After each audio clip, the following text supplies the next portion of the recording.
চলুন তো আজ আমি আপনাদেরকে বেসনের গাট্টি কারি বানিয়ে দেখাবো। এটা খেতে খুবই সুন্দর। তো চলুন, এখানে আমার কি লাগছে দেখুন। এখানে আমি 250 গ্রাম বেসন নিয়ে নিয়েছি। বেসনটাকে ভালো করে চেলে পরিষ্কার করে নিয়েছি। এখানে 250 গ্রাম বেসন আছে। দিয়ে দিচ্ছি হাফ চা চামচ নুন এবং হাফ টিস্পুন বেকিং সোডা এবং হাফ টিস্পুন জোয়ানটাকে ভালো করে হাতে করে এরকম করে ক্রাশ করে তারপর দিয়ে দেবেন।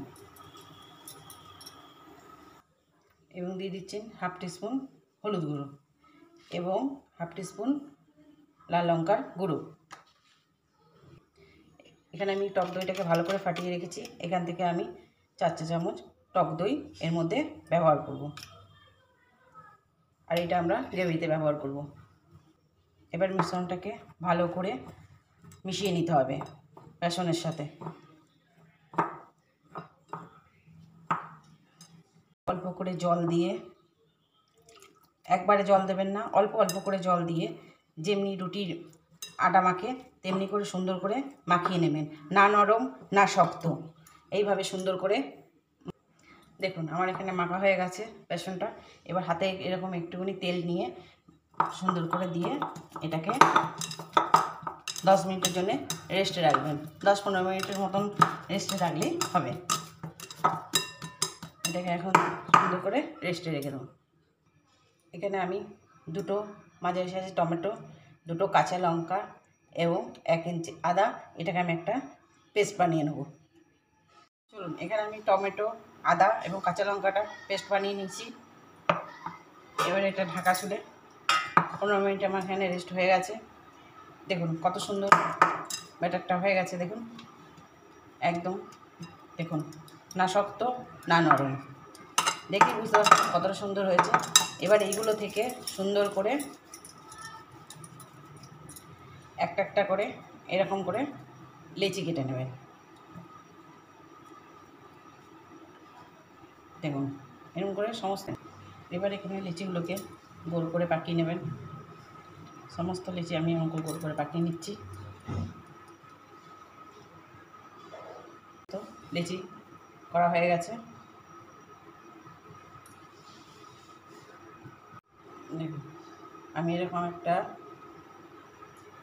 চাটু নিয়ে এবার এগুলোকে একটা লেচি করে নেব। দাঁড়া, দেখুন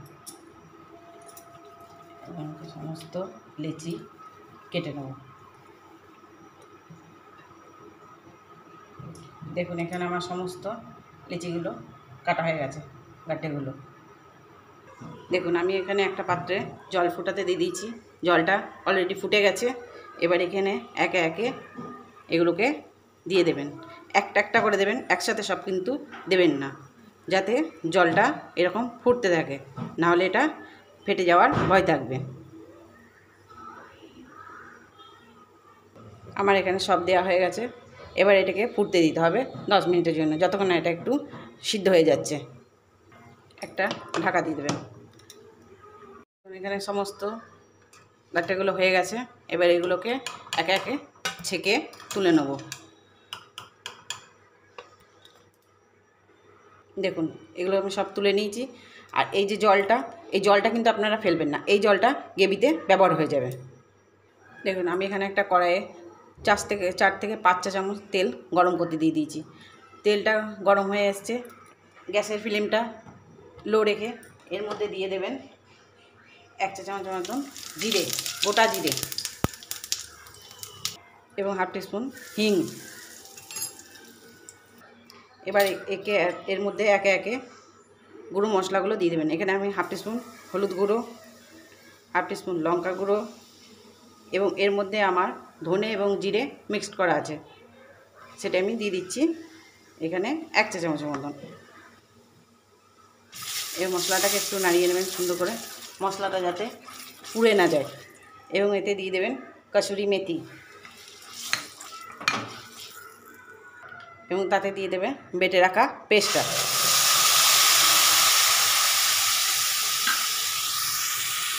পেস্টটা দিয়ে মশলাটাকে ভালো করে কষাবেন।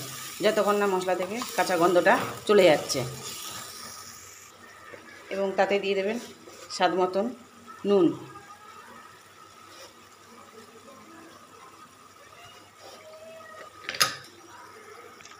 নুনটা দিয়ে আরেকবার ভালো করে মশলার সাথে নাড়িয়ে নেবেন। দেখুন এখানে মশলাটা কষানো হয়ে গেছে। মশলাটার মধ্যে এবার অল্প অল্প করে টক দইটা দেবেন, একবারে দিয়ে দেবেন না। একবারে দিলে আর নাড়তে থাকবেন, একবারে দিলে টক দইটা ফেটে যাওয়ার ভয় থাকে। সেক্ষেত্রে অল্প অল্প করে দেবেন এবং নাড়াতে থাকবেন, নাড়ানো কিন্তু বন্ধ করবেন না। আমি এখানে 150 গ্রাম টক দই ব্যবহার করেছি, সেটা আমি মাখাতেও ব্যবহার করেছি এবং বাদবাকিটা আমি এইটার মধ্যে গ্রেভিটার মধ্যে আমি ব্যবহার করছি। এতে আমি দিয়ে দিচ্ছি রঙের জন্য কাশ্মীরি লঙ্কার গুঁড়ো।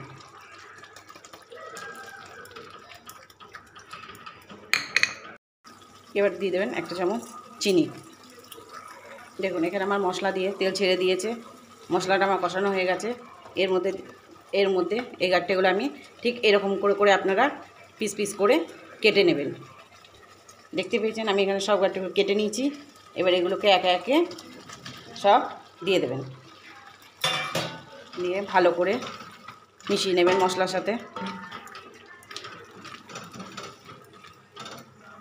দেখুন গাট্টেগুলো দিয়ে আমার এইভাবে কষানো হয়ে গেছে। এবার এর মধ্যে যে জলটা আছে এই জলটা এর মধ্যে দিয়ে দেবেন।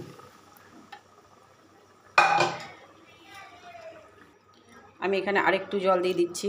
আপনারা যদি চান গ্রেভিটা মোটা করবেন তাহলে অল্প জল দেবেন, আর যদি চান একটু গ্রেভিটা পাতলা করবেন তাহলে একটু জল দিয়ে দেবেন। আমি এখানে একটু পাতলা করব, তাই আমি এখানে গ্রেভিটা একটু জল দিয়ে দিয়েছি। দিয়ে একটা ঢাকা দিয়ে দেবেন। এবার এতে সামান্য গরম মশলা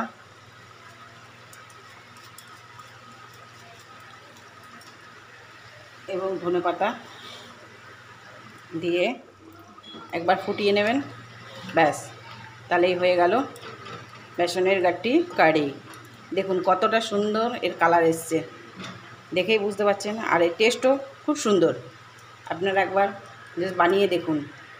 চলুন এখানে আমার রেডি বেসনের গাট্টি কারি। এইবার এটাকে একটা পাত্রে সার্ভ করে নেব। তো আমার রেডি বেসনের গাট্টি কারি। দেখুন কতটা সুন্দর হয়েছে এর কালার, আর এর টেস্টও খুব দারুণ। আপনারা একবার বাড়িতে ট্রাই করে দেখুন। এটা খেতে সম্পূর্ণ নিরামিষ এবং এটা ভাত, রুটি, লুচি, পরোটা যার সাথেই খাবেন তার সাথে এটি খেতে খুব ভালো লাগবে আপনাদের। আমার চ্যানেলটি যদি আপনাদের ভালো লেগে থাকে তবে লাইক, সাবস্ক্রাইব এবং কমেন্ট করতে ভুলবেন না। এবং আমার এই রেসিপিটি যদি আপনাদের ভালো লেগে থাকে তবে কমেন্ট করে অবশ্যই জানাবেন আমার এই গাট্টি কারি বেসনের কেমন লাগলো।